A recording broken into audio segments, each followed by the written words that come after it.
Muchas gracias por la invitación. Ahora que venía estaba pensando una cosa de esas coincidencias extrañas que le suceden a uno en la vida. Durante muchos años, y ahora lo comentábamos con Víctor antes de entrar, durante muchos años, por casualidad o por destino, todavía no lo sé, terminé organizando la obra póstuma de Andrés Caicedo desde hace ya muchos años. Y coincidencialmente en esta biblioteca, en la Biblioteca Pública Piloto, dicté mi primera charla sobre Andrés Caicedo. Estaba tratando de hacer cuentas en qué año fue, porque yo creo que eso debió haber sido muy reciente, la muerte de Andrés, pero yo no había empezado a hacer ese trabajo de compilación de su obra, porque Andrés se mató en el año 77 y yo en esa época tenía 18 años. Y seguramente yo empecé a hablar sobre Andrés un par de años después, o sea que eso debió haber sido más o menos en el año 79-80, pero el trabajo de compilación de su obra, que lo comencé a hacer gracias a un puente que me hizo Hernando Guerrero, el fundador de la Fundación Ciudad Solar en Cali, con la familia de Andrés, de poder entrar y encontrarme con un archivo que nadie había tocado todavía, y empezar durante casi un año a organizar. Y luego, cuando Luis Ospina terminó de realizar su primer largometraje, Pura Sangre, comenzamos a trabajar en conjunto y a desarrollar esa obra, ese trabajo que en principio pensamos que iba a ser un libro, pero la vida se acabó, Luis se murió, Mayolo se murió, quedé yo ahí un poco en la cuerda floja y se volvió como una actividad complementaria que ya lleva más de 45 años. No es que me dedique todos los días a Andrés Caicedo, como dicen los malevolentes, ni mucho menos, sino que lo hago con mucho gusto y con mucho placer en la medida en que ha sido posible, y de eso voy a tratar de hablar un poco en el tiempo que tengo para esta conversación.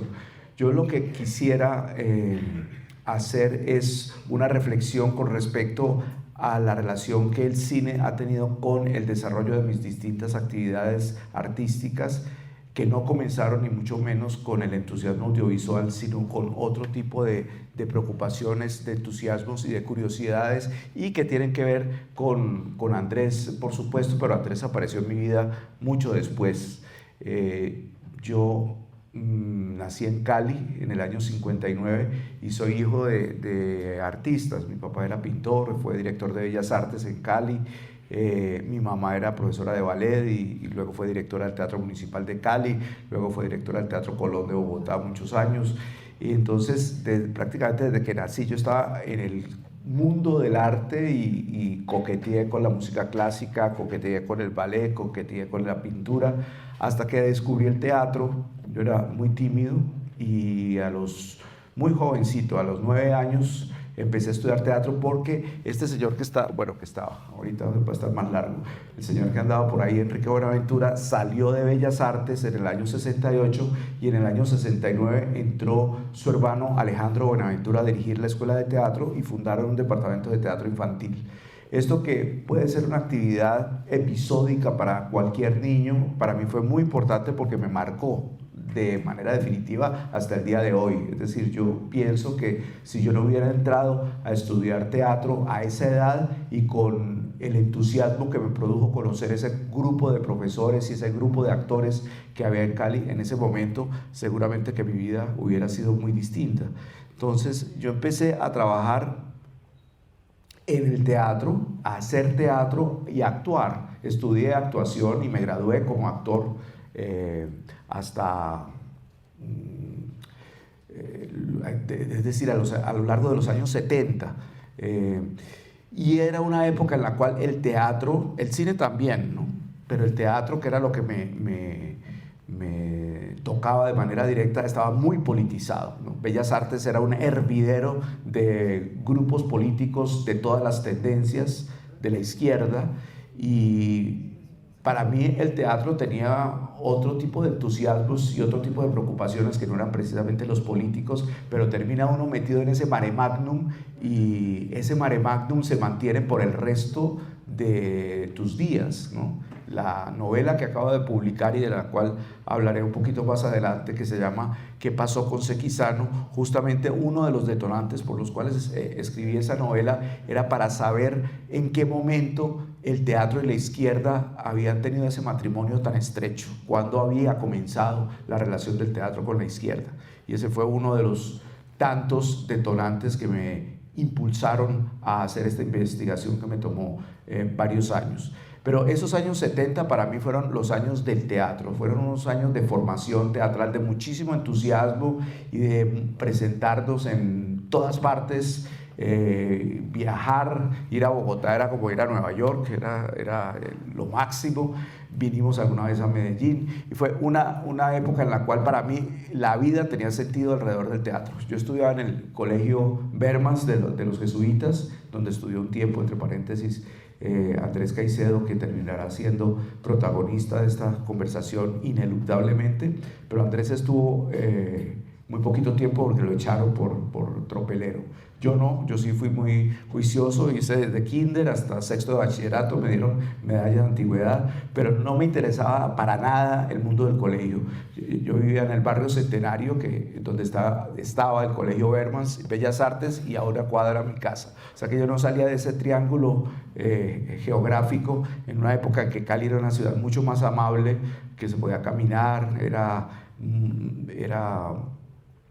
llena de actividades, y coincidió también mi formación artística con los festivales de arte, con una época en la cual llegó Fanny Mickey, por ejemplo, a Cali, y los festivales de arte y la llegada de los nadaístas fueron momentos en los cuales uno se deslumbra cuando tiene 10, 11 años, pues todo esto es un mundo, un universo fantástico que me tocó de manera muy estrecha.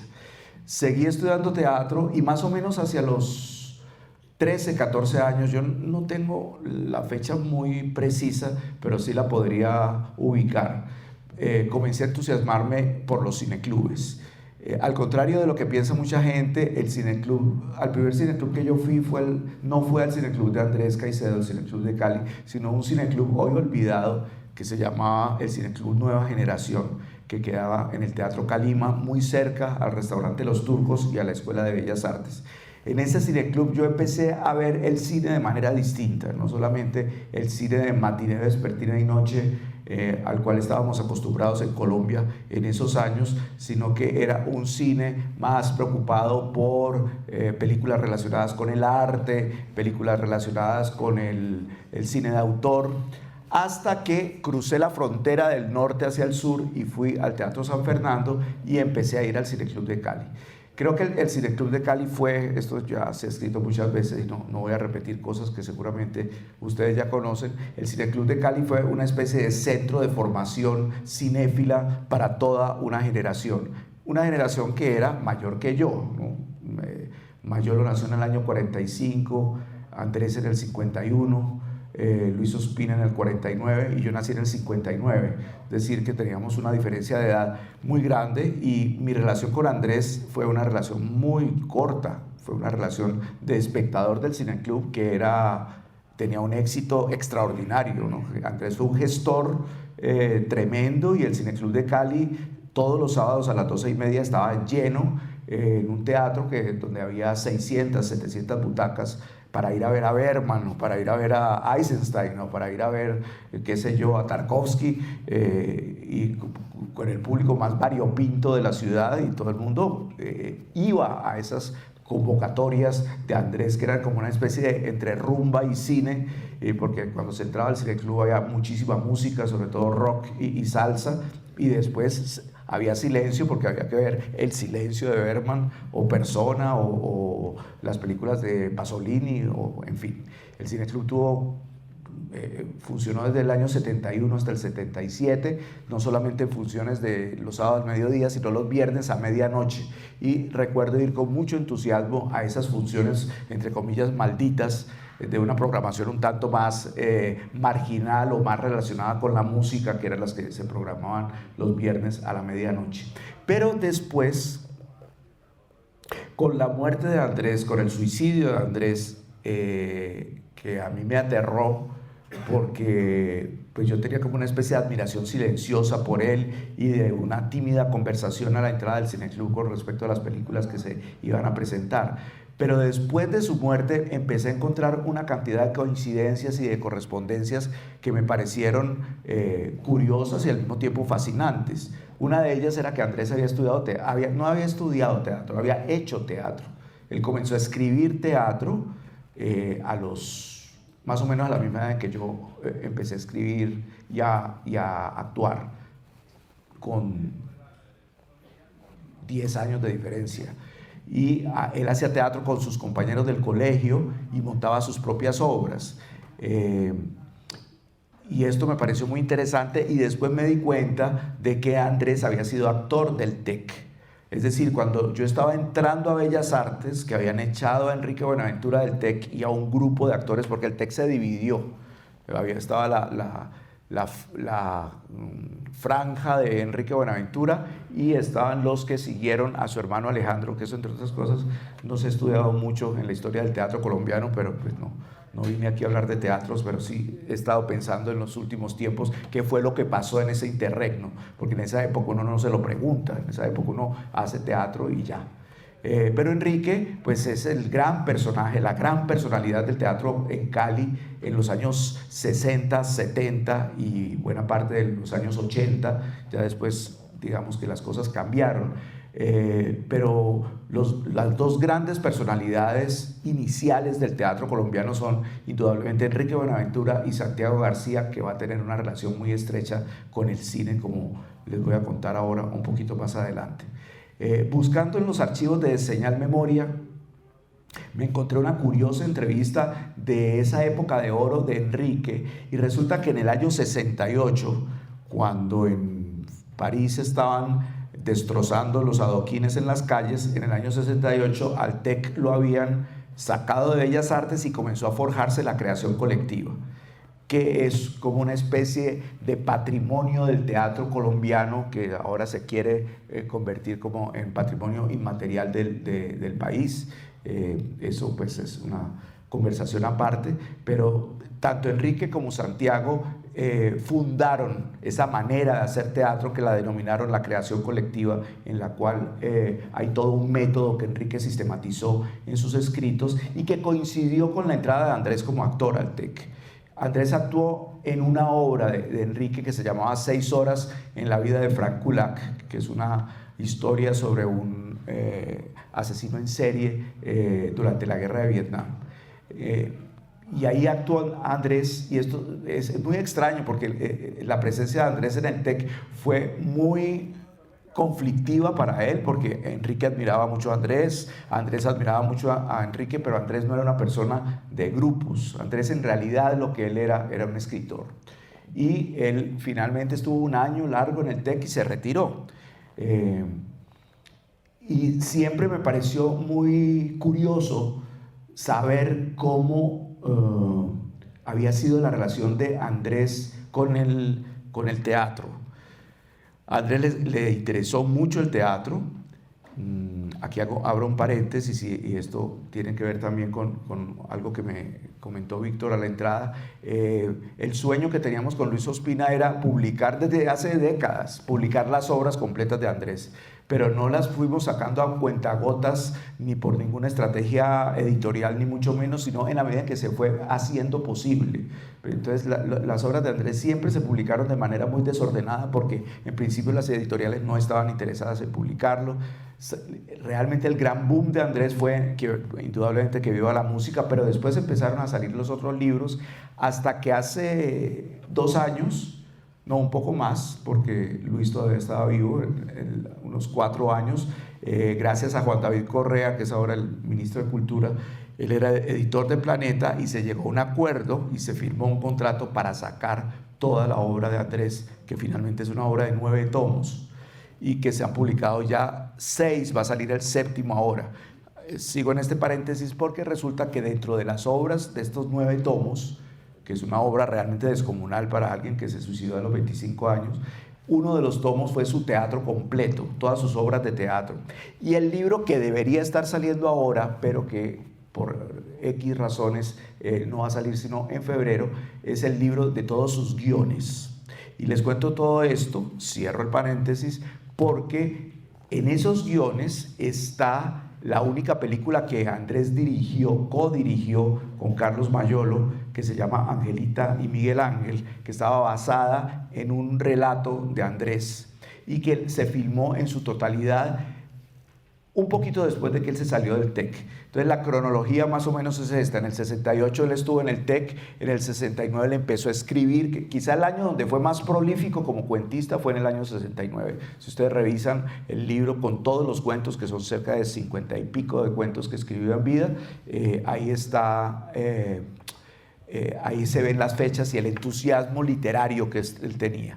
Ubiquémonos también que es la época del boom de la literatura latinoamericana, que a mí me golpeó profundamente. Yo sigo diciendo que mi formación literaria es una formación hija del boom, pero del boom de los 70. Andrés empezó a leer el boom antes, por razones de edad. Empezó a leerlo en los 60 y el boom realmente empezó en los años 60. Pero entonces sucedió esto en el 69. En el 70 él empieza a hacer el cineclub, no en el Teatro San Fernando, sino en el TEC. En el TEC hace las primeras proyecciones del cineclub, que era muy curioso porque el TEC era un grupo militante, muy de izquierda, muy relacionado con el Partido Comunista, y Andrés presentaba películas de John Ford y películas de Polanski, ¿no? Y cine de terror. Entonces yo no sé cómo recibirían esto en el TEC, que eran fundamentalistas en esa época, pero bueno, el cineclub se mantuvo un tiempo ahí en el TEC con películas proyectadas en 16 milímetros. Después en Ciudad Solar, que fue un centro cultural que organizó Hernando Guerrero y un grupo de amigos, donde Andrés vivió, y el cineclub pasó al Teatro Alameda y posteriormente al Teatro San Fernando. Cuando empezó el cineclub en el año 71 en el San Fernando, Luis Ospina estaba estudiando cine en Los Ángeles y Carlos Mayolo era un cineasta autodidacta que había comenzado a entusiasmarse por el cine, a hacer sus propias películas, pero él venía más del mundo de la publicidad. Y todos tenían relación de amistad con los actores del TEC. En ese momento se juntaron Luis Ospina y Carlos Mayolo e hicieron una película que se llamó Oiga Vea, que es una película contra los Juegos Panamericanos de Cali, en el 71. Esto fue en el verano del 71. Luis regresó a Los Ángeles para terminar sus estudios. Creo que esa fue su película de grado. Siempre que pienso en Luis digo, uy, se me olvidó hacerle esa pregunta. ¿Sería esa su pregunta? Pero ya Luis no está para que la responda, y es triste saber que hay preguntas que ya no tienen respuesta porque los amigos que pueden decirlo de manera directa ya no están. Y con Luis me sucede con mucha frecuencia. Luis hizo con Mayolo esta película. Él había hecho unos pequeños cortos en Los Ángeles, Mayolo había hecho unas películas experimentales en Bogotá, y Oiga Vea fue la primera fusión de ellos, y en colaboración hicieron 4 películas como codirectores. Después partieron cobijas y cada uno dirigió sus películas, sobre todo sus largometrajes, de manera independiente, y cada uno forjó su destino de manera distinta. Cuento todo esto porque tiene una relación con el TEC. Cuando terminó Oiga Vea, Mayolo y Andrés se juntaron para hacer una película de ficción. Piensen ustedes que en los años 60 y en los años 70 el cine político o el cine comprometido o el cine independiente, el cine experimental, eran documentales. Eran películas documentales. Era muy dispendioso, muy difícil hacer el cine argumental porque era muy caro, porque no había infraestructura técnica, porque no había actores, porque no había quien lo hiciera, porque no había directores de actores. Sin embargo, corrieron el riesgo e hicieron la película, una aventura absolutamente loca. La rodaron en su totalidad, pero finalmente se pelearon, se les acabó la plata y la película quedó guardada en las neveras de la casa de Luis Ospina. Luis Ospina siempre se caracterizó por ser una persona que guardaba todo.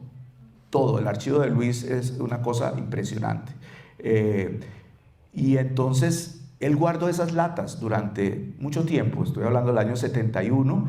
A Andrés se le quitaron las ganas de dirigir cine, por lo menos en Colombia, y decidió ir a buscar su destino en Hollywood en el año 73. Pero eso es otra historia que no voy a extender por ahora en eso. Lo que quiero decirles es que Angelita y Miguel Ángel, ¿quiénes fueron los actores de esa película? Los actores del TEC.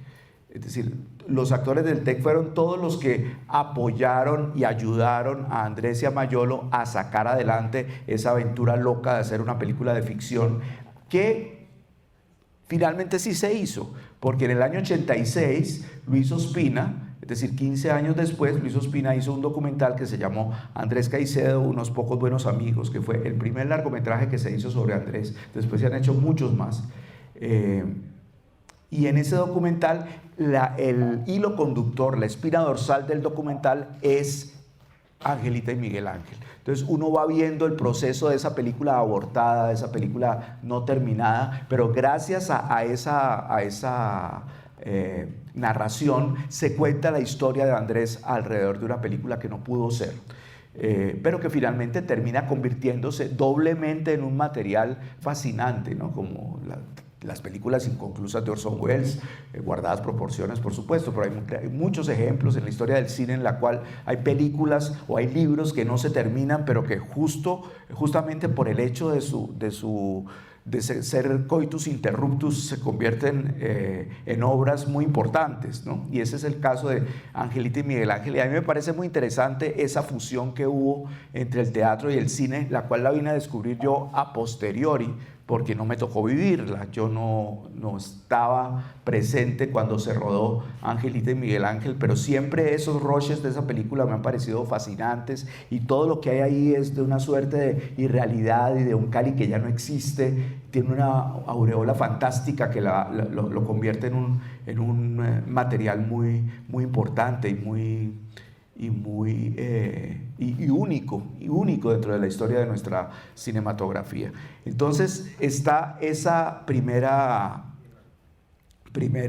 aproximación a la relación entre el teatro y el cine, que quisiera hablar sobre ella un poquito más adelante. Quisiera que viéramos un pedacito de esta entrevista con Enrique Buenaventura, que corresponde a esa época, como para que veamos atisbos de algo que existió y que ya es muy difícil que vuelva a existir. Este es Enrique Buenaventura explicando el método del TEC. Entre los años 50 y 60 montamos algunas obras clásicas, Edipo Rey de Sófocles, y era un experimento importante en la formación de actores, en la formación de directores, trabajar con estos textos que tienen una solidez muy grande y que presentan unas dificultades de montaje. En ese caso también hicimos otro experimento, que fue trabajar con músicos y pintores colombianos. Por ejemplo, la música de Edipo fue hecha por Roberto Pineda Duque, que trabajó también con la gente del ballet, integrándola al montaje, y la escenografía la hizo Enrique Grau. La Diestra de Dios Padre, en la cual trabajaron otros pintores amigos como Hernando Tejada y Lucy Tejada, sufrió su segunda versión, con la cual fuimos a París. Nos presentamos pues en el Teatro de las Naciones en 1960, y al regreso de esta exitosa gira se funda el TEC hacia 1962-63. Ahora vamos a ver las máscaras. Más concretamente, esas imágenes que hay ahí son únicas. Es no solamente la entrevista con Enrique, sino las imágenes de la obra de teatro, que es una obra que se llama La Orgía. Es una de las obras emblemáticas del teatro de Enrique, que comenzó siendo parte de una serie de cuadros sobre la violencia en Colombia que se llamaban Los Papeles del Infierno. Y esa obra se independizó y se convirtió en una de las obras de repertorio más importantes del TEC en esa época justo en la cual Andrés entró al TEC.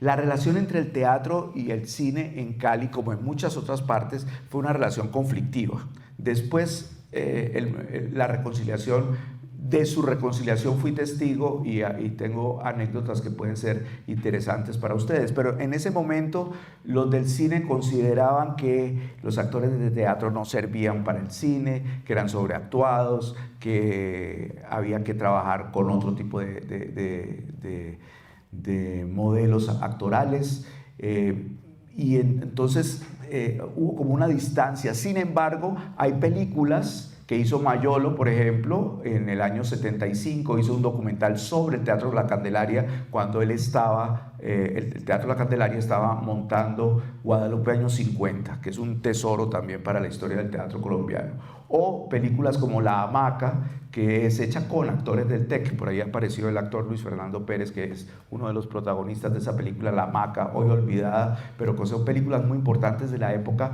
en las cuales se hacían cortometrajes experimentales en nuestro país.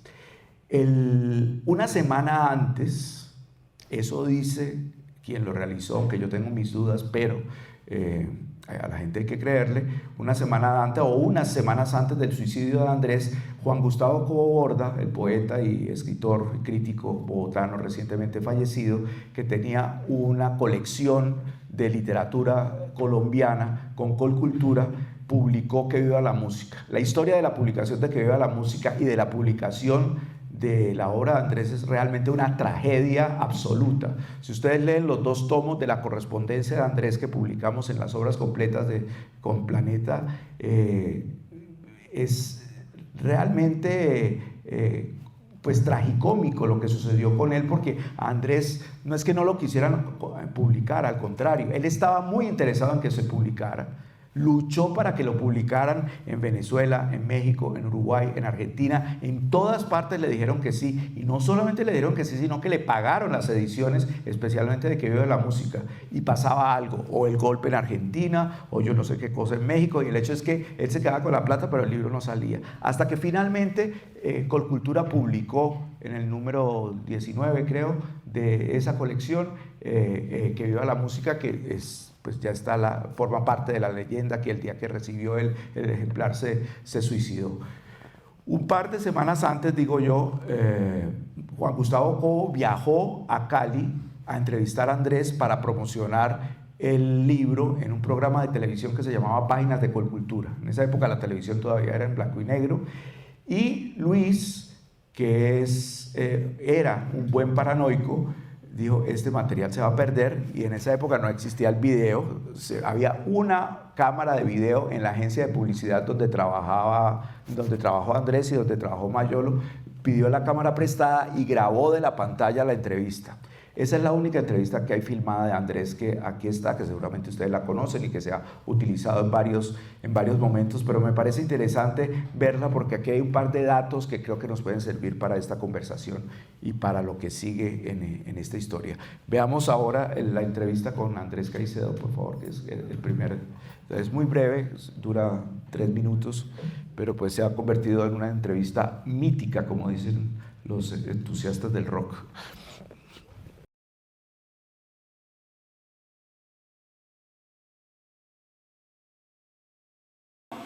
Me parece que en este momento el libro en sí enfrenta 2 serios problemas, que son, creo yo, el alto costo de los libros y el tiempo que el lector realmente ya no tiene para dedicarse, para subirse en una lectura de 15 o 20 o 30 días. Pero ante todo, la juventud se le hace, está optando por la música, porque para oír la música no se necesita de una adaptación, sino que la puede oír en los buses, en las calles, a través de puertas abiertas, en radios, precisos internos. En años anteriores se tenía el concepto de que cantidad es calidad, o sea que un libro de 500 páginas era mejor que uno de 100. El término además fue inventado por Cabrera Infante. A mí se me hace que la opción por la cual está tomando Cabrera Infante ahora en libros como que también se pueden llamar cero, o exorcismo de estilo, es como la mejor, ¿no? Son libros o para leer en el baño o para leer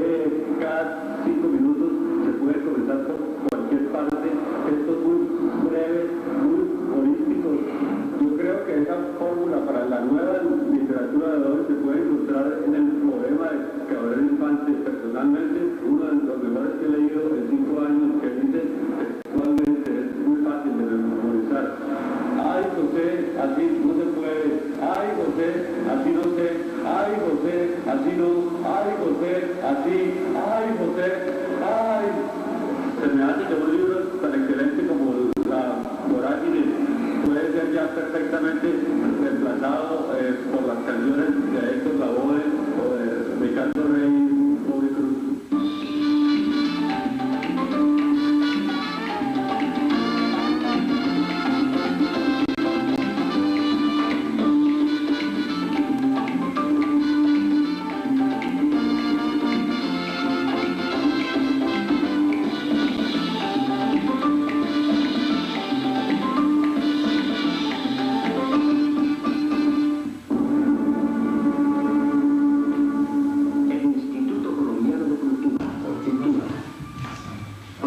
Productora de papeles, empresa privada vinculada siempre a la difusión de la cultura.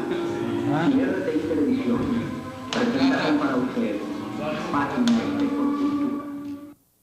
Y efectivamente el material se perdió y se desapareció. Eso fue filmado en 16 milímetros, nunca aparecieron los originales, pero por fortuna Luis grabó esa entrevista y la entrevista quedó ahí para la historia del cine y de la literatura colombianas. Creo que es un documento muy interesante porque la cita que hace del libro de Cabrera Infante pues es un tanto premonitorio, y todo lo que anota en relación a la relación de la literatura con la música pues es un poco anticipatoria de lo que sucedió con la literatura colombiana en años posteriores.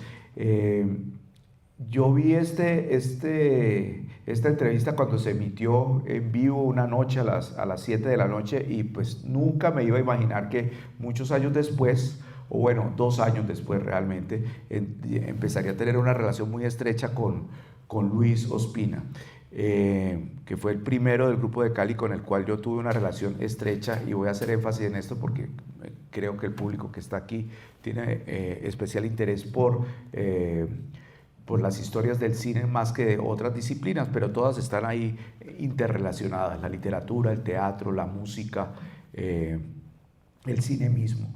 Después de la muerte de Andrés, yo fui por primera vez al Festival de Cine de Cartagena. El Festival de Cine de Cartagena era el único festival que había en Colombia. Ahora creo que hay más de 50. En esa época ir a Cartagena era como ir a Cannes, ¿no? Era importantísimo. Entonces yo fui en el 79, tenía 20 años, y Luis acaba de regresar de Europa y acaba de terminar Agarrando Pueblo, que fue su última colaboración con Carlos Mayolo. La película, me acuerdo que se presentó en el Teatro Cartagena en pésimas condiciones de sonido y la gente protestó, pero bueno, el Teatro Cartagena era una institución muy particular. El hecho es que Agarrando Pueblo se dio por primera vez en el Festival de Cine ahí, y ese año nos hicimos amigos. Ese año pues yo conocí a Luis, pero de vista. Él llegó a Cartagena con Karen Lamazón, que era su compañera en esa época, y ahí nos hicimos no amigos, sino amiguísimos.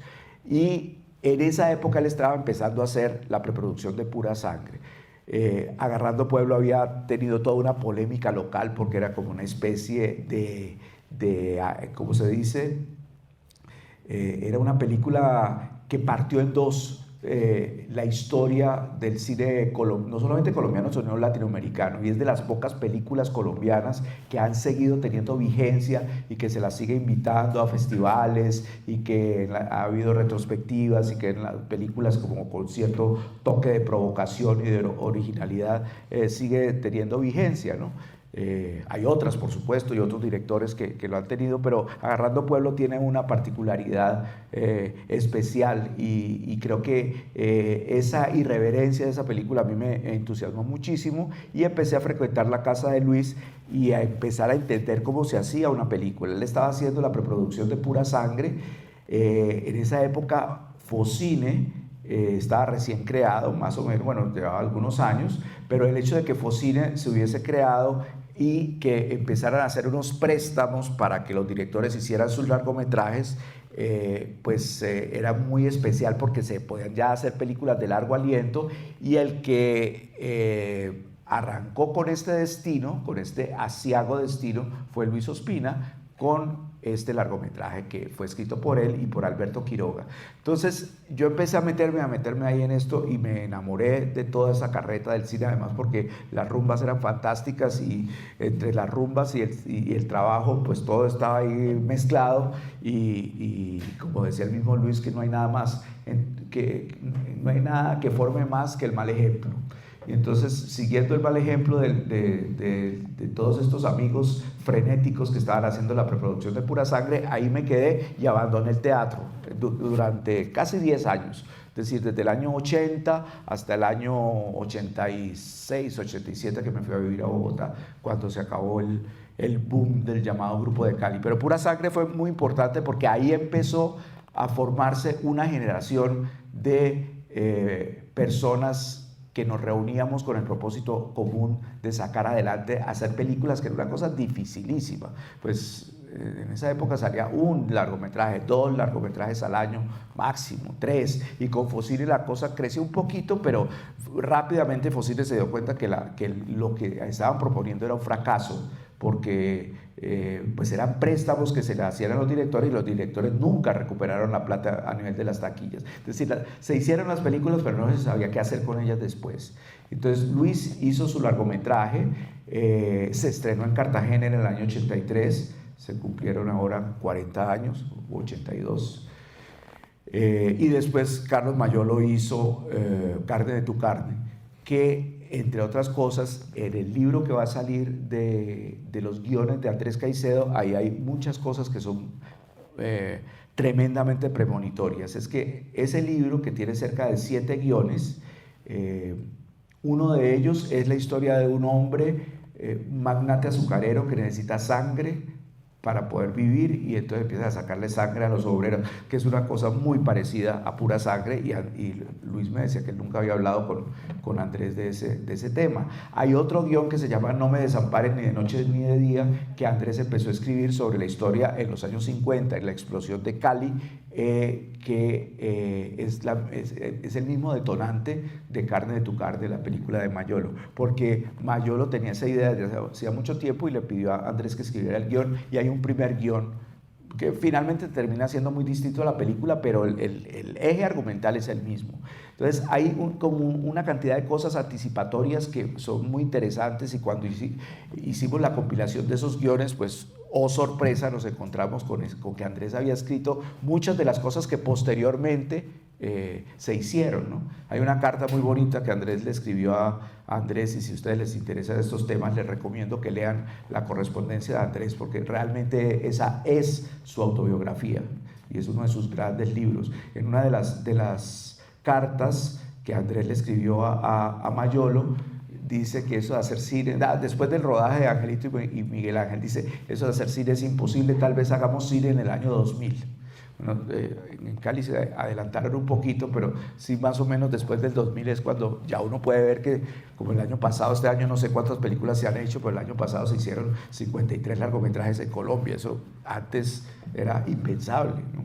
Entonces me parece que ahí hay pues como una suerte de prehistoria, de leyenda fundacional de una generación que es muy interesante. Entonces a mí ya eso del teatro pasó a un segundo plano y me dediqué a trabajar en los oficios del cine y a aprender del cine o aprender de cine viéndolo hacer. Entonces trabajé como asistente, trabajé como co-guionista, trabajé como clapperman, que fue el primer trabajo que hice, hacer la claqueta en Pura Sangre, porque el que hacía la claqueta era tu amigo Oscar Campo, que renunció el primer día, no tenía paciencia. Entonces yo inmediatamente me colé, aunque la propuesta que yo le hice a Luis para poder estar las 8 semanas del rodaje era que me dejara hacer un diario del rodaje. Entonces yo escribí un diario del rodaje de esa película, escribiendo y reflexionando sobre todo lo que iba viendo. Después con Mayolo colaboré mucho en la preproducción de Carne de tu carne, actué, veía editar, estaba ahí en la jugada, y ya después de esa película, que fue en el 84, el 85, que fue como una especie de clímax de lo que sucedía en el Grupo de Cali, se hicieron unos programas que producía Focine para la televisión, que se llamaban Cine en Televisión, donde se hicieron eso que se llamaba en esa época mediometrajes. Después ya decidieron que esa palabra no existía técnicamente, entonces pues se las llama cortometrajes, pero esos mediometrajes que duraban 25 minutos, Mayolo hizo 2 y yo empecé ya a trabajar como su asistente de dirección en Calidoscopio, se llamaba uno, y el otro sobre todo que se llamó Aquel 19. Aquí hay unas imágenes que no sé si podemos ver de Aquel 19, como para que vean el tono de esas películas, porque esas dos películas se hicieron antes del segundo largometraje de Mayolo, unos meses antes, que fue la película donde yo trabajé en su totalidad, que se llama La Mansión de Araucaima. Pero Aquel 19 me parece que es una película que marca la consolidación de un equipo de trabajo, y aquí quiero que vean un par de minutos, por favor.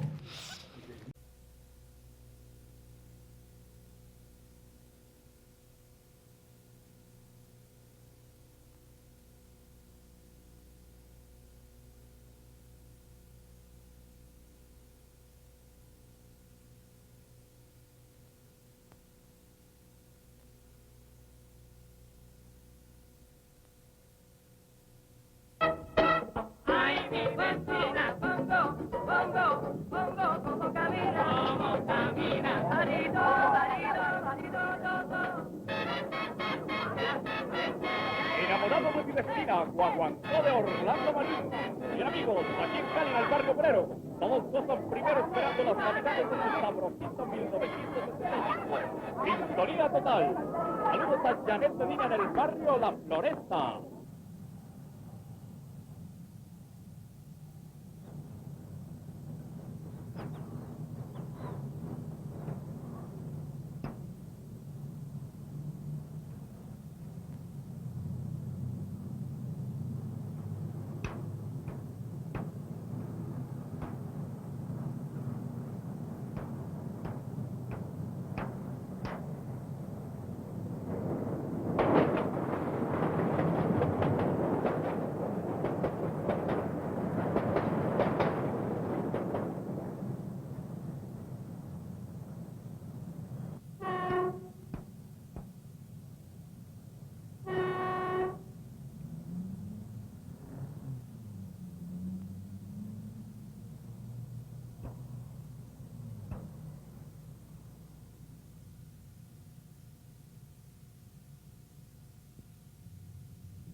No, ¿Por qué te demoraste tanto?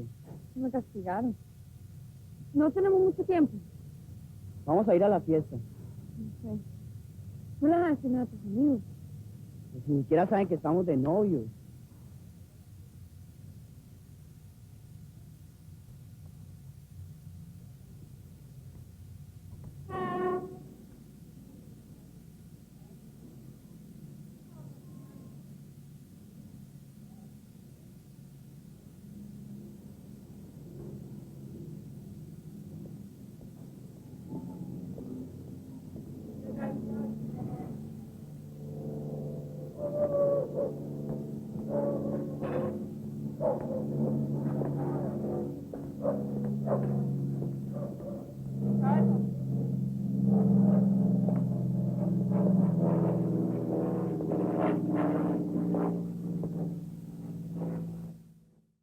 Ok, bueno, aquí hay varias cosas que me gusta anotar. Primero, que esta es una copia no restaurada. Proimágenes y Patrimonio Fílmico sacaron una serie de películas colombianas, entre ellas la obra de Víctor y la obra completa de Mayolo. Por lo menos puedo juzgar la de Mayolo, que la he visto con atención, y me parece que lo más importante que ha sucedido en el nuevo milenio es la restauración del cine, porque esto es una copia que está rayada. A uno le da como cierta nostalgia ver las películas rayadas, ¿no? Con pésimo sonido, y todo esto se ha recuperado muy bien. Me parece que las películas han ganado en potencia y es como volverlas a ver, es como si se hubieran hecho en su momento. Pero en este momento, perdón. Pero aquí esta película tiene muchas cosas que son significativas, ¿no? El hecho que se hiciera películas en 16 milímetros para la televisión, de tratar de que el lenguaje del cine se articulara con la televisión, esto apareció mucho después. La manera como se hizo la película con un equipo enteramente colombiano y particularmente caleño, pues era ya significativo, porque no había que traer técnicos de afuera para que hicieran la parte técnica de las películas. Aquí hay un par de chistes privados que ya se pueden contar porque Luis está muerto y el otro está muy viejo. Es que el guión original es de Humberto Valverde y Luis odiaba a Valverde, entonces no quiso poner en el montaje su nombre, sino que puso Norma Desmond, que es el nombre del personaje de Sunset Boulevard. Bueno, que eran de esas peleas locales que había por razones que no vienen al caso. Pero todos los nombres que aparecen ahí en los créditos pues son los mismos que después trabajaríamos en la mansión de Araucaima. Fue la primera película en la que actuó Marcela Agudelo, por ejemplo. David Guerrero había sido el protagonista de Carne de tu Carne y después colaboró con Mayolo en la mansión de Araucaima. Y entonces en esta época ya se fue configurando un equipo estable, y aquí viene otra vez mi cuento con el teatro. Ahí alcanzó a salir el rostro de Helios Fernández, que hacía el personaje del papá de Marcela Agudelo. La historia de aquel 19 era como una especie de Romeo y Julieta en el barrio obrero en los años 60, ¿no? La voz del locutor que narra ahí, bien amigos, es la voz mía, todo lo hacíamos en combo, y hay varios actores del TEC en esta obra. Yo me acuerdo que había siempre como una broma permanente al hecho de que yo hiciera teatro, o que hubiera hecho teatro, porque en esa época ya no estaba haciendo, hasta que pude sacar una dulce venganza cuando se hizo el casting de La Mansión de Araucaima. La Mansión de Araucaima fue un proyecto que se le encomendó a Mayolo a partir del relato de Álvaro Mutis, un guión adaptado por Julio Laciregui, que era un escritor colombiano que vivía en París, y era una película de actores.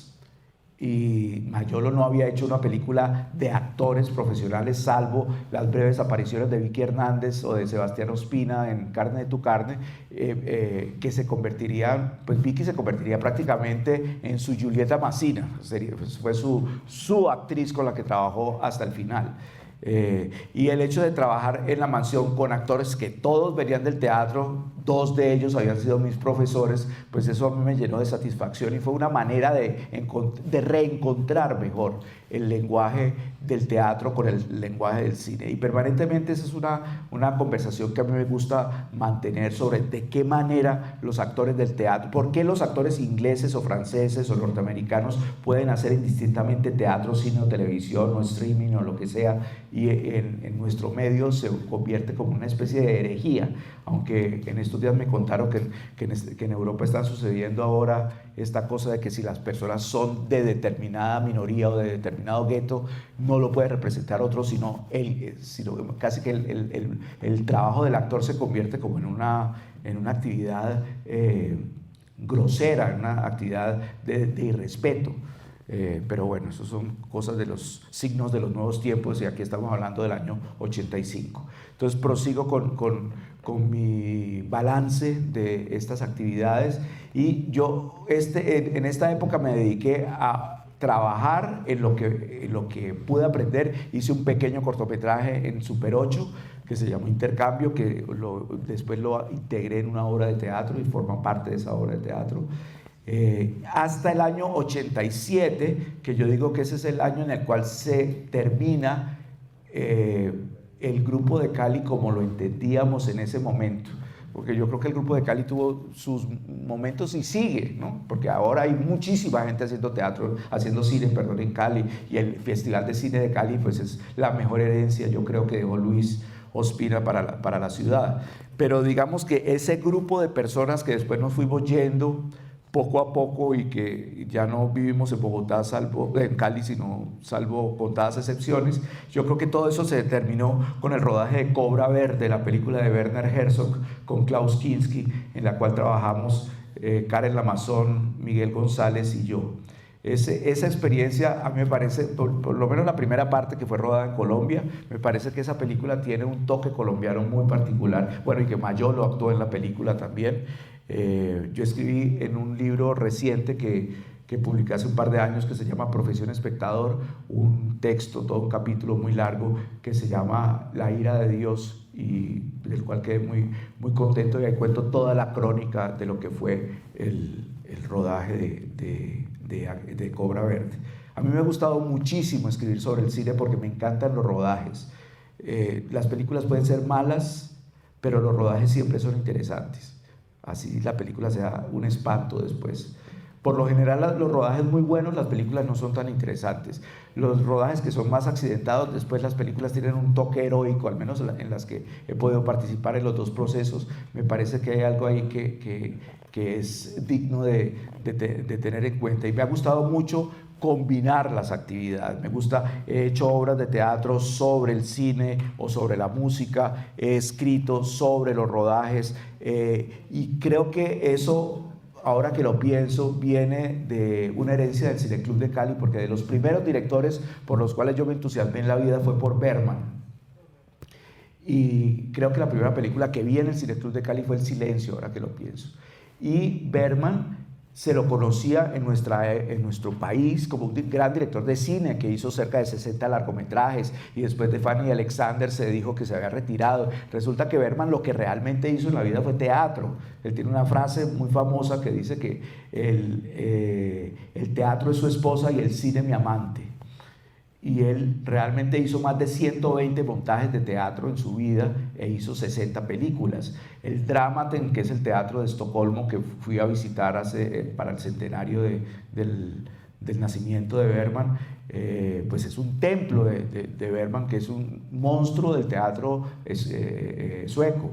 Entonces, esto para mí fue gratamente revelador, el hecho de saber que se podía convivir indistintamente entre el teatro y el cine sin ningún problema, y que cada uno tenía su lenguaje específico y que con cada forma se podía crear universos particulares. Bueno, el hecho es que yo trabajé en esa experiencia de Herzog, que eso daría para una charla especial, que no los voy a fatigar con ese tema, ni mucho menos, pero después de eso me fui a vivir a Bogotá y recuperé el teatro. Volví al teatro como profesor de la Escuela Nacional de Arte Dramático, y después me fui a buscar nuevos destinos en Europa y hice una maestría en Francia. Y cuando tenía que hacer la tesis sobre la tesis que se requería en mis estudios teatrales, yo decidí hacer una tesis que tuviera que ver con el teatro y con el cine, pero de una manera problemática. Y lo más problemático, a mi modo de ver, era la tragedia griega. Porque cuando llegué a Francia había una especie de boom de la tragedia griega, no sé por qué, pero me tocó ver y estar en el Teatro du Soleil que dirige, porque ya vive todavía, Ariane Mnouchkine, y que eran las 4 grandes tragedias, una de Eurípides y 3 de Esquilo, que se llamaba los Atridas. Y eso a mí me impresionó muchísimo. Entonces empecé a investigar cuántas veces se había hecho la tragedia griega, que es lo menos cinematográfico que existe. Y resulta que hasta ese momento, que era el año 91, la tragedia, se habían hecho cerca de 32 tragedias. Y cuando estaba terminando de escribir el texto, coincidencialmente en Colombia se empezó a rodar Edipo Alcalde, con guión de García Márquez, basada en la tragedia de Sófocles. Cuando terminé el texto me mandaron el guión, pero la película no estaba hecha. Y el epílogo de ese estudio universitario lo hice analizando cómo podía ser una tragedia griega a la colombiana. Entonces eso para mí fue una manera de cerrar y de articular distintas formas de expresión. Me entusiasmé muchísimo con la tragedia griega, y cuando regresé a Colombia publiqué una novela que estaba escribiendo mientras escribí la tesis en Francia, una novela que se acaba de reeditar, que se llama Oraciones a una película virgen.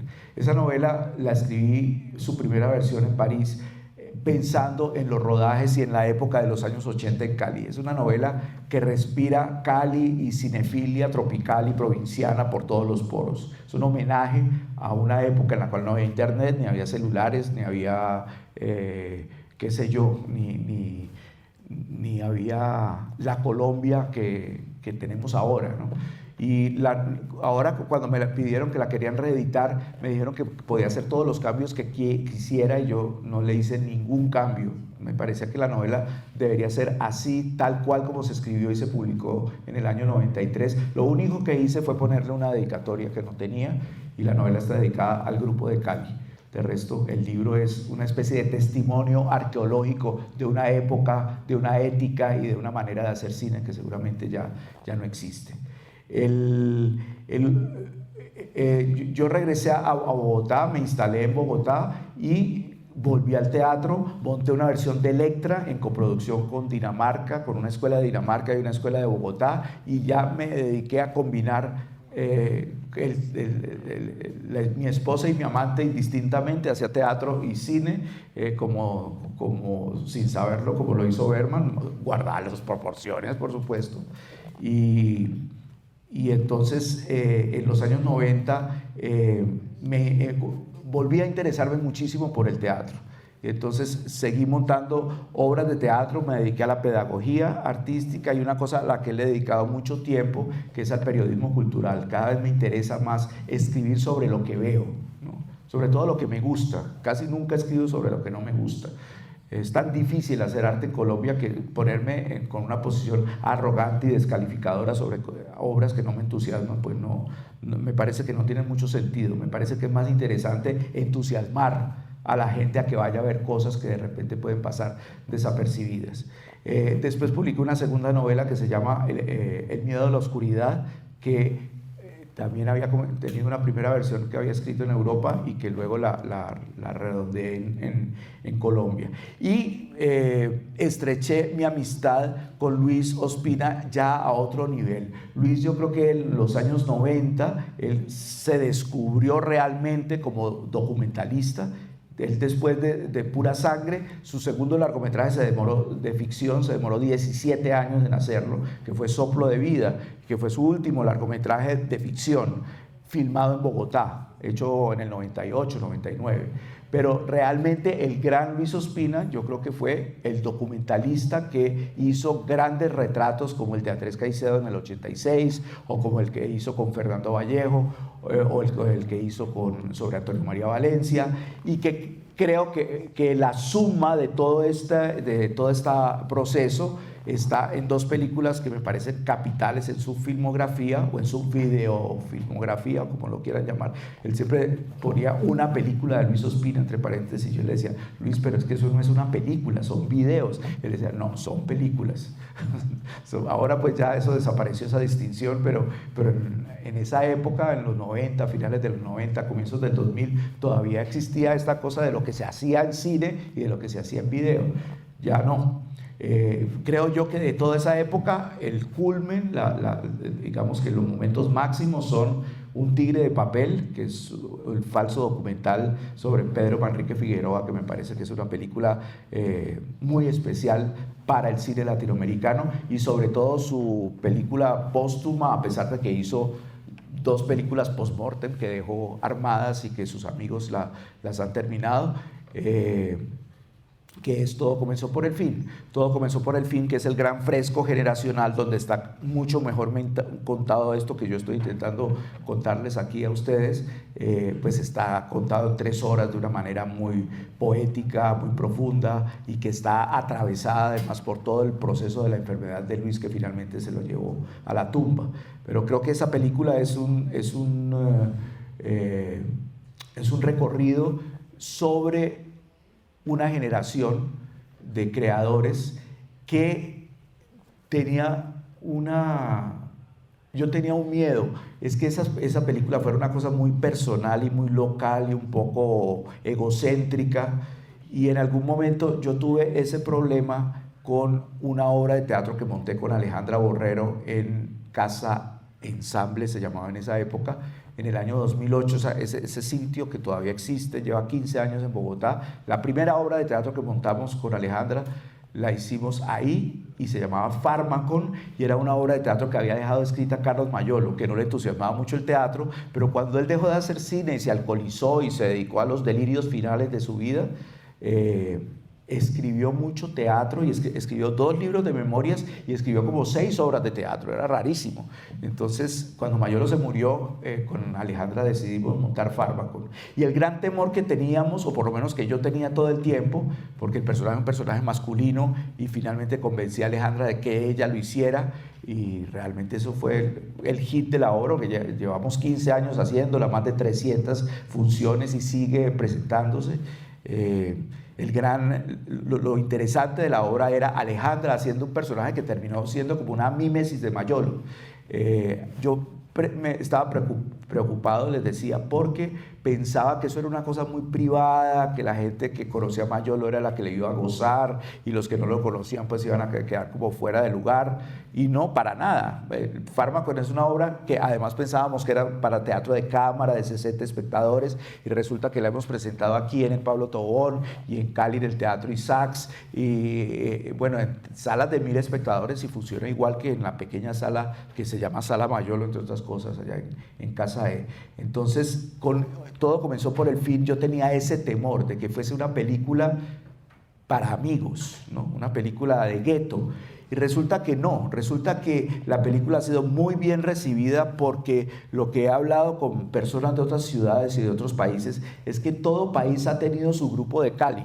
Es decir, la Nueva Ola, el grupo de Fassbinder, el grupo de John Cassavetes, en Argentina igual. Es decir, que en cada parte donde ha habido cinefilia, pues ha habido grupos de gentes que quieren hacer cine, y entonces verse reflejado con otro idioma, con otra cultura, con otras circunstancias, con otros accidentes, pues era muy gratificante, es muy gratificante. Y si uno se pone a hacer memoria, pues a uno también le gusta ver documentales sobre cómo fue el nuevo cine alemán, o cómo fue el expresionismo, o cómo fue el grupo de Andy Warhol. Es decir, ese tipo de reflexiones sobre grupos de creadores son muy agradecidos, ¿no? En el año 85, entre otras cosas, Luis Ospina hizo un documental que se llama En busca de María, donde yo actué. Era un documental, pero compuesta en escena, sobre el rodaje de la primera película que se hizo en Colombia, que se llama María, filmada en el año 22 por Máximo Calvo y Alfredo del Diestro. Fue una experiencia muy bella, y pasó una cosa muy particular en ese rodaje. Es que estábamos filmando en el Paraíso, yo estaba ataviado de Efraín, era la única vez que he sido galán del cine, en la piedra, en la roca, con las otras 2 actrices, y llegó Barbé Schroeder, el director que dirigió aquí en la ciudad de Medellín La Virgen de los Sicarios, que era muy amigo nuestro de épocas pasadas. Llegó él con Néstor Almendros, el director de fotografía de origen catalán, cubano, que después se volvió el héroe de las películas de François Truffaut y de varios directores de la Nueva Ola. Y el hecho de que llegara Almendros y Barbé al rodaje, pues se creó como una especie de tensión que después se relajó y que fue muy interesante. Y entonces Luis tenía sus dudas, como todos los directores y como todos los que están inventándose algo, tenía dudas, y él le dijo en algún momento a Néstor que no sabía muy bien esa película, mezcla ficción y documental, qué iba a pasar. Y Néstor le dijo: mira, Luis, no te preocupes, que todas las películas sobre el cine son muy agradecidas. Y tenía razón, tiene que ver con esto que les digo, de todo comenzó por el fin. Son las películas, el cine sobre el cine es muy gratificante, ¿no? Y para el amante del cine siempre es positivo ver de qué manera están las costuras, los entresijos, los secretos de la realización de una película, o cómo se ha forjado la obra de un director, ¿no? Cuando salió hace algunos años la película póstuma de Orson Welles, El otro lado del viento, creo que esa película no es lo mismo sin el documental que se hizo sobre cómo se hizo El otro lado del viento. Es igual de fascinante, ¿no? Entonces creo que esa pulsión cinéfila que Luis tuvo toda su vida y que ese grupo de amigos tuvo, pues tiene su recompensa en esa película Todo comenzó por el fin. Tanto que yo me pegué un poco en ese bus y publiqué un libro que se llama Memorias de una cinefilia. Luis Andrés Caicedo, Carlos Mayolo, Luis Ospina, y es una especie de diario de mi amistad con ellos, con unas fichas muy precisas, pero sobre todo con recuerdos. Es un libro de recuerdos de toda una generación. Entonces, mi trabajo con el cine también ha sido un trabajo de escribir sobre el cine, de reflexionar sobre el cine y de manifestar un entusiasmo y manifestar un testimonio.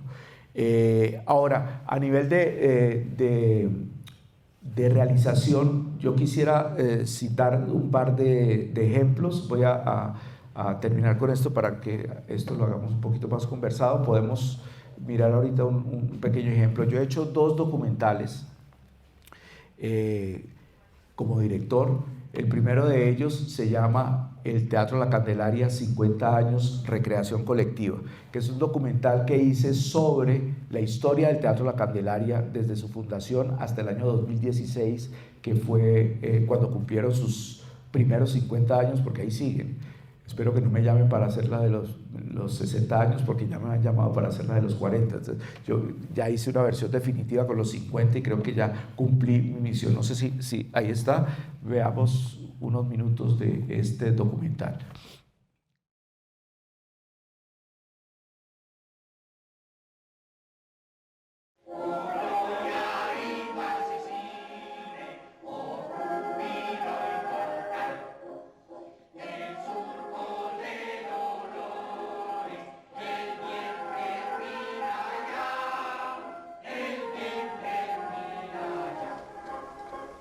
Que cómo empezó todo esto. ¿Cómo empezó todo esto? Veamos.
Pienso en la manera que tienen los Kogis de concebir el pasado, el presente y el futuro. Los Kogis siempre consideran que el pasado es lo que uno tiene enfrente, lo que uno puede ver hacia adelante, porque es lo que puede visionar. El presente es lo que tiene aquí inmediatamente. Mi presente es aquí, el Teatro de la Candelaria, esta entrevista que estoy haciendo ahora, a los 40 años de haber fundado el Teatro La Candelaria, y lo que más me interesa es el futuro, es lo que tengo atrás, o sea, lo que no veo, lo que no puedo ver, pero ¿qué es lo que más me interesa? Es oscuro pasado, que es a donde voy, y es como viajar al revés. Y para mí lo más interesante es ese revés, ese oscuro futuro a donde vamos a viajar, que espero que sea como el que hemos vivido hasta ahora, pero más emocionante, porque probablemente va a tener más sorpresas, va a encontrarse con el factor que más me ha interesado a mí en la vida, que es el del juego, el del azar, el de lo imprevisto.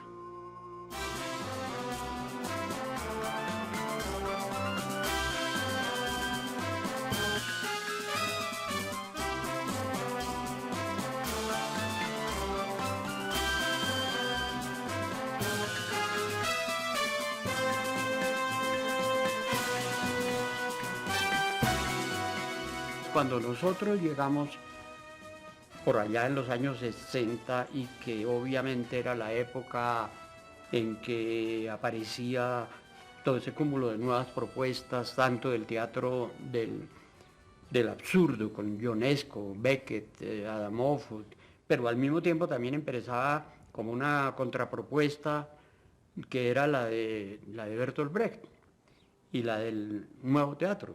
Ese término nosotros en los años 60, cuando empezamos en la Casa de la Cultura, lo adoptamos porque era uno de los objetivos fundamentales de nuestro trabajo.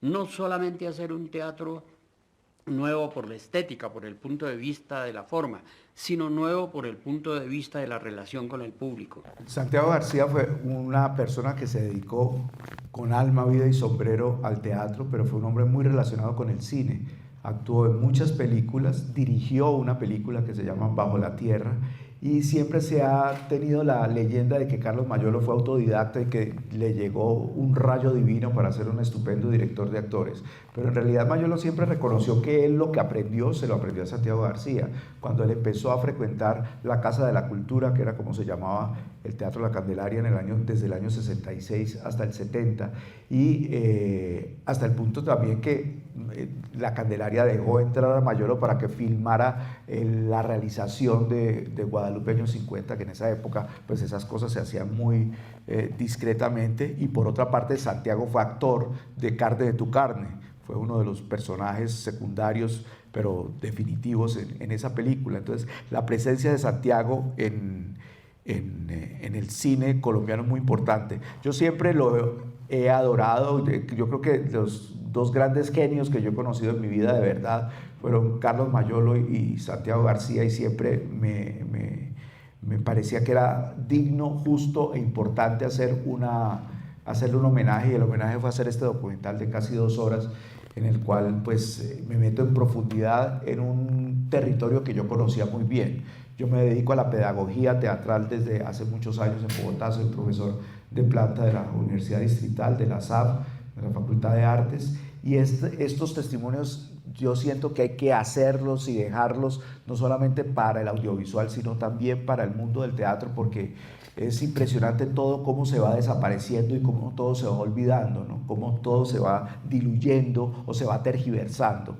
Este es un documental que hice, y el otro documental que no me voy a extender mucho en él porque no quiero contar polémicas innecesarias, pero el otro documental que se llama Sonido Bestial es un documental que hice en el año, se estrenó en el año 2012 en el Festival de Cine de Cali, y por aquel agüero de William Faulkner de que las cosas que se cuentan nunca se hacen, como la película no se ha estrenado oficialmente por problemas en las relaciones con la productora, entonces pues tristemente el documental está ahí. Aquí hicimos una proyección secreta una vez en Medellín, y en Cali se proyectó inaugurando el festival del año 2012, y que fue realmente una experiencia maravillosa. Si tenemos tiempo podemos ver, ahorita no, pero eso lo traje como un chiste, como una curiosidad, el estreno, porque Richie y Boy estuvieron en el estreno y nos pusieron a rezar, y rezamos Luis y ellos cogidos de las manos. Fue una experiencia un poco patafísica, pero muy bella y muy divertida. Y Luis lo colgó en internet y se llama Oraciones a una película virgen. Le puso al video como se llama la novela que yo había publicado en años anteriores. Entonces yo he hecho esos 2 trabajos de dirección, pero he seguido escribiendo, cada vez escribo más, cada vez dirijo más teatro. Me ha gustado trabajar mucho con mis amigos y sobre todo con mis amigas. Con Sebastián Ospina hice un trabajo, con Alejandra Borrero hice Fármacon. Tuve la fortuna de, en el año 2010, dirigir la única obra de teatro o el único espectáculo teatral que ha hecho Margarita de Francisco, que se llamó A Solas, que tuvo una vida muy intensa. Se estrenó en un festival iberoamericano de teatro y luego se hizo una temporada en Cali y otra en Bogotá, pero yo esperaba que esa obra trascendiéramos más de 50 funciones, pero a duras penas llegamos a las 50, porque Margarita definitivamente ella me reconoció que ella no se sentía una mujer del escenario, sino que ella había nacido para las cámaras y que ella se sentía mucho más cómoda haciendo teatro, haciendo televisión o cine, y entonces la cosa se quedó ahí. Pero pues guardo muy buenos recuerdos de ese trabajo. Ahora estoy trabajando con una actriz joven que se llama Mayra Patillo, con la cual acabo de estrenar una obra que se llama Pola Ardiente, sobre Policarpa Salabarrieta. Ya habíamos hecho otro trabajo sobre María, como una versión gótica de María en teatro, que se llama Fascinación Mariana, y quise volver a hacer obras del repertorio clásico y monté hace un par de años El Pato Salvaje de Ibsen, que tuvo una muy buena repercusión en el Teatro Nacional, y este año estrené la Sonata de Espectros de Strindberg, porque me parece que en este momento es importante, sobre todo después de lo que pasó después de la pandemia, me parece importante regresar a otras teatralidades y a otro tipo de dramaturgias y volver a los orígenes y tratar de recuperar desde la contemporaneidad los textos clásicos. En el año 2020, con esto voy a ir cerrando para que conversemos, si hay alguna pregunta o algún comentario, publiqué una novela que se llama Anfiteatro y su subtítulo era Consolación de la pornografía. Era una novela pornográfica que tristemente coincidió con la pandemia, entonces tuvo una vida un tanto irregular, aunque se convirtió en un libro ahí medio de culto, al cual le tengo muchísimo cariño, y a partir de ese momento también empecé a preparar un proyecto que lo tenía ahí en cocción y que no sabía cuándo reventar, hasta que finalmente en el año 2021 empecé a meterme a fondo en ese tema, que era la figura de Seki Sano. Seki Sano fue un director japonés que nació en 1905 y murió en 1966, director de teatro, que estuvo en Colombia entre septiembre y diciembre de 1955, y lo expulsaron del país cuando se dieron cuenta que era comunista. Esto fue en la época de Rojas Pinilla, cuando se fundó la televisión en Colombia. Rojas Pinilla había subido al poder en 1953. Y él dijo, en el año 54, el 13 de junio, para celebrar el primer año de mi gobierno, necesito que la televisión esté en Colombia. Y entonces todos sus asistentes corrieron y efectivamente el 13 de junio del 54 se hizo la primera emisión de la televisión en Colombia. Pero se dieron cuenta de que esto había que mantenerlo activo todos los días, así la televisión fuera un solo canal que funcionaba de 6 a 10 de la noche, y no había actores. Entonces llamaron a un profesor que fundó una escuela y fue Seki Sano. Y Seki Sano lo expulsaron porque Rojas Pinilla había declarado ilegal el comunismo en Colombia, y coincidió con la llegada de Seki Sano. Con Santiago, él siempre hablaba de Seki Sano. Uno habla de Seki Sano en Bogotá y lo único que se conoce es la Sala Seki Sano, que es una sala de teatro de cámara que queda al lado del Teatro La Candelaria. Pero en el mundo del teatro Seki Sano era una figura muy importante, gracias a lo que Santiago García contaba, porque pues, realmente queda muy poca gente que tomó los cursos de Seki Sano, aunque fueron muchos. Pero Santiago, les cuento esta anécdota que creo que es lo suficientemente reveladora para definir quién fue este personaje. Santiago había estudiado arquitectura en Venecia y en Londres. Había regresado a Bogotá en el año 54, tenía 26, 27 años, trabajaba en una oficina de arquitectos muy prestigiosa, y una vez vio un aviso que decía se dictarán cursos de actuación para la televisión por un maestro japonés que llega a Bogotá. Y él, por curiosidad, se metió, lo entrevistó Seki Sano. Le preguntó, ¿usted por qué quiere estar aquí? García le dijo que por curiosidad, que le interesaba el mundo del arte y que quería ver cómo era esto del teatro. Seki Sano lo aceptó. Nunca supe realmente qué fue lo que Seki Sano le dijo a García, pero lo que sucedió fue realmente extraordinario. Al día siguiente, García renunció a la oficina de arquitectos, entró a los cursos de Seki Sano y se dedicó al teatro hasta su muerte a los 92 años. Es decir, este señor algo tenía, porque le cambió el destino a personalidades como Santiago o como Fausto Cabrera, el papá de Sergio Cabrera, quien también fue uno de los protegidos de Sequizano, y que yo creo que esa relación entre el teatro y la izquierda, de la que les hablaba al comienzo de la charla, tuvo mucho que ver Sequizano, a pesar de que en las entrevistas que uno lee en los periódicos de la época, Sequizano decía que él no era comunista, pero claro que lo era. Después yo dije, yo tengo que saber quién era este señor, ¿no? Y me encontré con la historia de las vanguardias del siglo XX resumidas en un solo personaje, en un personaje que había nacido en el Japón, que había empezado a dirigir en el Japón imperial de los años 20, que lo expulsaron de su país, que se fue a vivir a la Unión Soviética, que le tocó todo el periodo del realismo socialista entre el año 30 y el año 38 en Moscú, que finalmente se fue de Moscú y trató de hacer teatro en Alemania, trabajó un año en Alemania, finalmente no se pudo quedar ahí, se fue a los Estados Unidos, se relacionó con el Actor Studio, fue amigo de Lee Strasberg y de Elia Kazan, estuvo en ese momento esplendoroso antes del macartismo del Actor Studio, no le dieron la visa en Estados Unidos y terminó en el año 39 viviendo en México.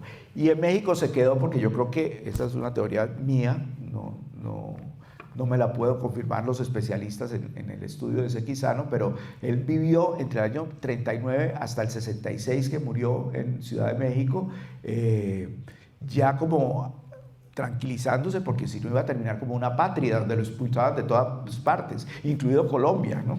Donde vino escasos meses y lo sacaron a toda velocidad. Pero finalmente estuve en México e hice una investigación lo más exhaustiva posible, pero para mi sorpresa, los que estén interesados en el tema, pues todo eso es lo que cuento realmente en el libro, y el libro es sobre la investigación, pero es como una especie de novela policíaca sin policías. Es la investigación de alguien que se mete y se obsesiona por la historia de este señor, y realmente averiguar los datos y las pistas de un director que fue exitosísimo y que realmente llevó el teatro moderno a México, porque el teatro en México en los años 30 era muy incipiente. Fue él. Y entonces me obsesioné con contar quién era Sequizano, y además, y ahora sí termino, me encontré con una sorpresa familiar que me dobló el interés. Y es que el gran padre de la radio, de los radioteatros en Colombia en los años 40 y posteriormente de los teleteatros en los años 50 y 60, fue un tío mío que se llamaba Bernardo Romero Lozano. Después su hijo Bernardo Romero Pereiro siguió con la tradición de la realización de dramatizado en televisión, pero a otro nivel. Bernardo era un romántico, amante de las bellas artes y de la música clásica y de la pintura y el teatro, y entonces él quería hacer teatro y montó cerca de 400 obras. Es una cosa aterradora todo lo que hacía en la televisión, en la radio, adaptando a Ibsen y adaptando a Shakespeare y adaptando a Esquilo y adaptando a Molière. Y se pasó la vida haciendo esto, y después de su muerte, él murió en el 71, alguien me dijo que él había sido el responsable de que a Sequizano lo hubieran sacado de Colombia, y eso a mí me pareció una noticia muy extraña. Yo se la conté a Santiago, y Santiago García me dijo que eso no tenía ningún asidero, que él había sido muy amigo de Sequizano, por supuesto, y compañero de labores en la televisión con Bernardo, y que eso era absurdo. Y dejé las cosas así hasta que apareció Google, apareció Internet, y me puse a leer una vez la biografía de Bernardo Romero Lozano en la red, y decía: Bernardo Romero Lozano nació en Buga en 1910 y fue quien delató a Sequizano. Más o menos eso era lo que había hecho Bernardo Romero Lozano en la vida. Entonces empecé a seguir la pista de saber eso, de dónde había salido esa historia y ese rumor, y la novela también sigue esa senda. Pues creo demostrar que todo esto fue como una especie de chisme de cafetín que se fue creciendo y que terminó engordando los rumores de las redes sociales, pero también me servía esa anécdota para para enriquecer y condimentar los ya múltiples elementos que tenía de la vida de Sekizano en todos estos países. Pero resumiendo, este libro, pues hablo un poco con entusiasmo de él porque lo tengo fresco y porque acaba de salir y lo estoy todavía presentando, pues es una novela que reúne muchos de mis intereses, el de la relación del arte con la izquierda, el de las vanguardias artísticas del siglo XX, el de las relaciones del teatro con el cine, entre otras cosas, porque Sekizano fue profesor de actuación en la época de la Edad de Oro del cine mexicano y fue profesor de muchos de los grandes actores y actrices del cine mexicano de los años 40 y 50. Entonces es una novela que reúne muchos temas que son comunes y que me ayudaron también, o me han ayudado a empaquetar toda esta pluralidad de actividades que he desarrollado a lo largo de mi vida, y que todas ellas están permeadas por el cine y que sin el cine seguramente no hubieran sido posibles. Aunque sí, el gran problema que tengo en los aeropuertos es cuando me preguntan profesión, cuando uno va a salir del país, que nunca sé qué poner. Ya finalmente me he dado cuenta que si uno pone escritor está mejor visto que cualquier otra profesión. Entonces ya decidí, además que ya he publicado 17 libros y creo que ya puedo darme el lujo de poder poner ese nombre. Quiero cerrar esta charla agradeciéndoles la paciencia y la invitación. Para el año próximo espero que se terminen de publicar por fin los 9 tomos de las obras de Caicedo, que creo que con eso cierro el homenaje a la memoria de Andrés y a la memoria de Luis Ospina, por supuesto, y espero continuar trabajando en todas las disciplinas artísticas que finalmente a mí me parece que son una sola, es decir, que todo esto se empaqueta en la palabra arte con mayúscula. Yo sé que es un poco anacrónico hablar del arte y de la belleza en estos tiempos tan sórdidos y tan pragmáticos, pero sigo pensando y sigo insistiendo que gracias a las excepciones que tiene el mundo artístico se puede pelear de una manera mínima con la regla del horror en la cual estamos envueltos. Muchas gracias. No sé si haya alguna pregunta o algún comentario.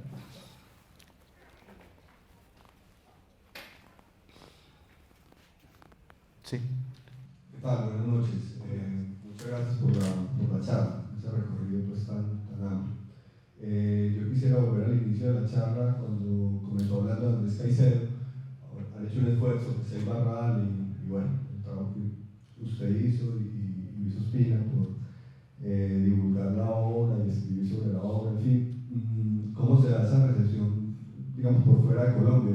Yo pienso, por ejemplo, en mi generación, empezamos en los 90 a asistir al Teatro Matacandelas, a ver muy fascinados, un poco todos teníamos como la idea de emular a Andrés Caicedo, ¿cierto? Que después nos fuimos como distanciando del asunto y después volvimos a las obras, precisamente por reediciones como la de Alfaguara y luego Seix Barral, a ubicar un poco en su justo medio a este escritor. Mi pregunta viene siendo, digamos, cómo circula por Latinoamérica o las traducciones, si se lee, si piensa uno, por ejemplo, en lo que hace Fuguet, ¿no? Que lo encuentra, pues para él es un descubrimiento, ¿cierto? Un autor de culto, cómo circula a partir de lo que están haciendo. Eso sería algo que quería preguntarle. Y otro asunto, si es posible, ¿cómo ve, pues, porque hay como un cotilleo alrededor del asunto, la adaptación que hace Mayolo de su obra Álvaro Mutis? Álvaro Mutis sitúa su novela, su relato gótico en un lugar de Quindío, ¿no? Un lugar que él pues dice que es como nace toda su literatura, y Mayolo traslada todo eso a un paisaje muy distinto. Hay una diferencia ahí tremenda, ¿no? ¿Cómo la lees? Si se sabe, pues, cómo ve la película Álvaro Mutis, si algo dijo sobre el asunto. Serían esas dos cuestiones, muy amable. Sí, lo de el recorrido de la publicación de la obra de Andrés, eso da como para escribir otro libro, pero yo he procurado irlo contando en cada uno de los prólogos de cada tomo que ha salido con Seix Barral. Pero en resumen, lo que ha sucedido es lo siguiente. Nosotros con Luis, cuando se publicó Que Viva la Música, hubo una especie de boom nacional y el libro se volvió una curiosidad. Dentro de ciertos lectores en México, en Argentina, en Venezuela, en España, había el lector entusiasta de Caicedo por ahí regado, pero nada más. Y nos encontramos con toda esta tonelada de textos de Caicedo, y entonces en esa época la editorial Oveja Negra publicó una colección de 100 autores colombianos y le pidió los derechos a la familia para publicar Que Viva la Música. Y nosotros aprovechamos la cosa y le dijimos a la familia, no, saquemos un libro nuevo, porque era muy difícil que publicar otra cosa de Caicedo, ¿no? Además que la familia, que no confiaba, todo hay que decirlo, en la obra de Andrés, le entregó los derechos a perpetuidad a Plaza y Janés. Entonces, armamos un libro que se llamó Destinitos Fatales, que estaba compuesto finalmente terminó siendo 3 libros que los ha publicado por separado. Cali Calabozo, que era una colección de cuentos, Angelitos Empantanados, que eran otros cuentos, aunque los del Matacandelas y Cristóbal insisten que es una novela. Por ahí me encontré en estos días que Andrés habla de que es una novela, entonces creo que me ganó la pelea, pero yo sigo insistiendo en que son 3 relatos, porque entre otras uno de ellos ganó un premio de cuento en un concurso nacional de cuentos, o sea que pues son 3 relatos unidos y complementarios. Y una novela que nos pareció extraordinaria, que se llamaba Noche sin Fortuna. Ese libro, salieron esos 2 libros. Angelitos Empantanados, entre otras cosas, se publicó por primera vez en Medellín, poco tiempo después del suicidio de Andrés, y digamos que esos 2 libros, Que Viva la Música y Destinitos Fatales, fueron el detonante. Plaza y Janés tenían los derechos, finalmente se logró liberar la cosa en el año 2000, ellos aceptaron que los derechos iban hasta el año 2000, pero nosotros teníamos un libro que se demoró 15 años en editarse, que se llamaba Ojo al Cine, que nadie lo quería publicar porque era toda la crónica de todo lo que había escrito Andrés sobre cine. Y finalmente logramos convencer a Editorial Norma para que Editorial Norma lo publicara. Entonces, Norma compró los derechos de la obra de Andrés y ahí se publicó este libro, Ojo al Cine, y se reeditaron Que Viva la Música y los Cali Calabozo, etcétera, estos por separado. Esos derechos los tuvo Norma hasta que Norma cerró su línea de ficción y de poesía, y la obra de Andrés quedó libre, pero había que publicar las otras cosas publicar obras de teatro era más difícil que publicar el libro de las crónicas de cine. Los guiones ni se diga, porque según las editoriales nadie lee guiones. Pero la única vez que yo le gané a un editor una discusión es que le dije, mire, es que estos libros no son libros, Ojo al Cine no es un libro de crítica de cine, es un libro de Andrés Caicedo sobre cine. Y Andrés Caicedo no se lo conocía, salvo en Cali, como crítico de cine. Andrés se lo conocía como un narrador. Y Ojo al Cine fue un boom. Pues no un boom como Que Viva la Música, pero sí fue un libro que se editó, salió 4 veces, se hicieron 4 ediciones. Sacar un libro en 4 ediciones de cine, son muy pocos los que lo hacen en Colombia. Entonces, eso pues sirvió lo que pasó en Norma, pero Norma salió y entró Alfaguara en la cosa.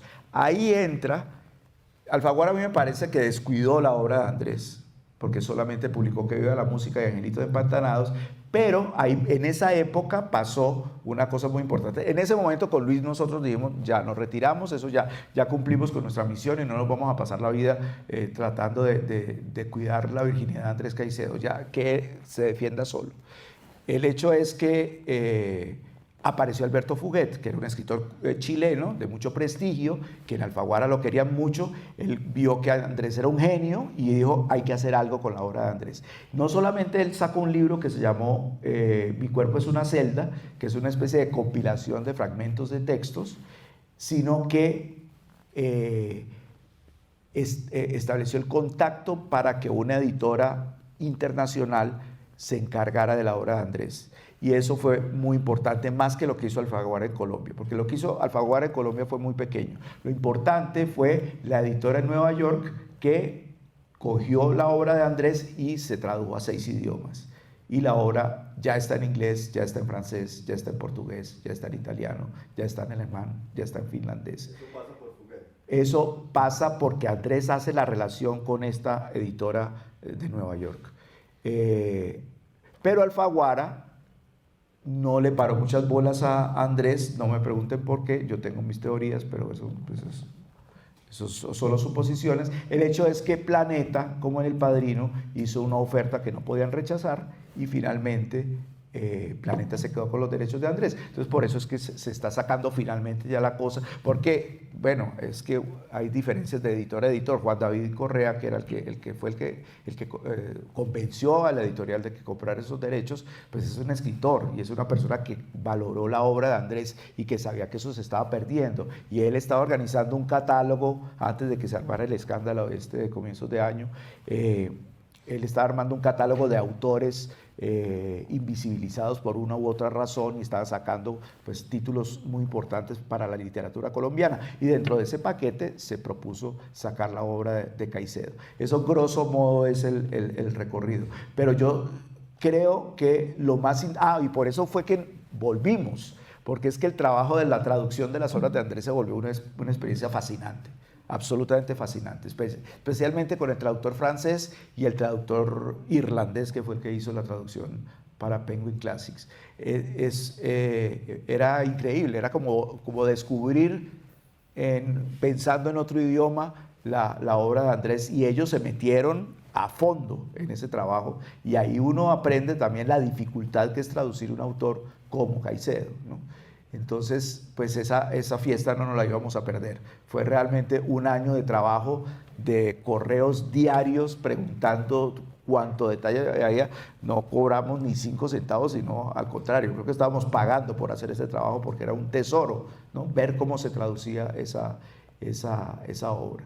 Entonces, como que cada cierto tiempo aparecen las cosas, y que entre que las hagan mal o las hagan incompletas, pues uno termina metiéndose. Y pues lo de las obras completas, yo ya estoy ahí metido. Luis me dejó ese chicharrón muriéndose en el 2019, entonces no me queda más remedio que terminarlo. Espero que este año eso se termine. Eso por un lado. Por el lado de lo de la mansión de Araucaima, la versión que escribió Olaciregui con Philip Priestley en París era una versión muy distinta al relato de Mutis. Y eso ganó un premio nacional de guión, entonces de adaptación de literatura al cine. Entonces se le ofreció Mayolo dijo que sí, pero Mayolo lo que quiso fue volver al relato original. Él habló con Mutis, y Mutis le dijo: mire, usted haga lo que quiera, es su película y usted verá cómo la resuelve. Ellos se hablaban por teléfono, pero Mutis no se quiso meter mucho en la cosa, y yo trabajé en la adaptación de la adaptación, y después hablé con Mutis una sola vez, hablé 2 veces con él en mi vida, pero una sola vez hablé sobre él, sobre la película. Y recién salió Ilona llega con la lluvia, la película de Sergio, donde él sí se involucró mucho y él se entusiasmó mucho con esa versión. Y cuando me lo encontré en un homenaje que le hicieron en Cali, conversando ya informalmente, le dije pues que yo había trabajado en la mansión, que cómo le había parecido. Le digo: no, está muy bien, pero lo que pasa es que yo quería que la muchacha fuera Mia Farrow. Sí, yo creo que pues él es una película muy, muy del espíritu de Mayolo, que trata de todas maneras de respetar lo que Mutis escribió, pero lo que pasa es que lo que Mutis escribió pues era un tratamiento. Está la célebre leyenda esta que Mutis le escribió para demostrarle a Buñuel que sí se podía hacer gótico en el trópico. Es esa historia. Pero esto no es un guión, es una historia muy bien escrita, pero no tenía diálogos, y la película está plagada de diálogos, y esos diálogos no solamente Mayolo y yo y Philip Priestley y Olaciregui, sino Luis Ospina también metió todos los actores brasileros, porque se hizo la coproducción con Brasil, y Mayolo en esa época estaba obsesionado con Glauber Rocha y consiguió los 2 grandes actores de Glauber Rocha para actuar en la película. Ellos aportaron las partes pues en portugués. Entonces ahí hubo como una especie de collage que tratamos de hacer respetando el espíritu del libro de Mutis, porque si ustedes ven la estructura es exactamente la misma del libro, pero lo que se dice y la atmósfera pues corresponde al espíritu de los que estábamos ahí metidos. No sé si hay algún otro. ¿Alguien más? ¿Una pregunta por ahí? ¿Sí? Buenas tardes, don Sandro. La pregunta más que todo nace una curiosidad de una afirmación que usted hizo diciendo que había conocido solamente dos genios, por un lado Santiago García y por el otro Mayolo, habiendo usted trabajado con otros realizadores pues como el propio Ospina, como Herzog. A mí me da curiosidad como preguntarle por qué esa afirmación de catalogarlo específicamente a él y solo a él como un genio, desde su perspectiva. Es que yo fui más amigo de Luis que de Mayolo, pero en una época fui muy cercano a Mayolo, y Mayolo era un poeta, Mayolo era una persona delirante como Santiago, que tienen una dimensión muy especial que no es solamente la de la persona organizada y de la persona perfeccionista como lo fue siempre Luis. Luis era como nuestra biblioteca cuando no había Google. Uno lo llamaba a las 3 de la mañana borracho a preguntarle quién era el director de La Estrada, y él decía Fellini y colgaba. Y era como esas calidades. El archivo de Luis era una cosa fascinante, pero la personalidad de Mayolo también es la época en la cual yo me hice amigo de él, pues me marcó muchísimo. Ya después cuando él se dedicó a los excesos finales, pues me daba mucha tristeza verlo me distancié. Pero fue una época de oro que yo diría que fue desde el rodaje Pura Sangre, donde él actuó, hasta el final de La Mansión, bueno, hasta Azúcar, porque Azúcar lo empezamos a escribir juntos con Virgilio Tres Palacios, los tres. En esa época todavía con Mayolo yo podía tener una relación muy cercana, pero hay una especie de misterio poético, por llamarlo de alguna forma, que tenía él y que tenía Santiago, que no lo tiene nadie más, y que yo siempre se los admiré, y que por ejemplo en el documental de La Candelaria trato de recuperar. Pero lo triste de Santiago García es que no queda una cosa que después me vine a dar cuenta que era lo que más me entusiasmaba de él, que era oírlo a él como persona. Uno iba a ver las obras de Teatro La Candelaria y se las repetía en el fondo por oír la carreta de García antes de empezar las obras. Era realmente una fiesta de la palabra y de la inteligencia y del humor. Y en estos tiempos en los cuales el humor se ha pasado de moda, el hecho de que hubiese personajes tan divertidos y tan profundos como Santiago y como Mayolo, yo tengo por ellos una especie de respeto y de fascinación muy especial, con todo el amor que tengo por Luis Ospina y por otras personas extraordinarias con las que me he cruzado en la vida, pero con ellos dos tengo una deuda espiritual que me hace ser un poco injusto con los demás y ponerlos en un sitio de privilegio. ¿Alguien más? Bueno, muchas gracias a Sandro por compartir esta clase maestra y a ustedes por asistir. Un aplauso, por favor. Gracias, mamá.